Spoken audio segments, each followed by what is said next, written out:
Hello दोस्तों, कैसे हैं आप लोग का फिर से स्वागत है मेरे छोटे से व्लॉग में। देख सकते हैं मौसम बहुत खूबसूरत है मेरे शहर का आज।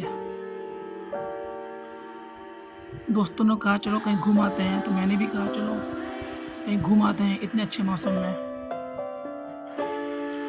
चारों तरफ काफ़ी हरियाली है, पानी भरा है। इन जगहों में काफ़ी फसल होती है, तो काफ़ी आराम से चलिए इन जगहों में, ताकि कोई हादसा ना हो जाए। और आप भी जाइए तो आप भी ये देखिए, आप लोग काफ़ी गहराई है इस जगह में, जैसे आपको लग रहा है, और पानी काफ़ी तेज़ से गिर रहा है और बहुत खूबसूरत नज़ारा है जंगलों के बीच में। तो ये चलते हैं, फिर आपसे मिलते हैं आपसे अगले ब्लॉग में। तब तक के लिए बाय।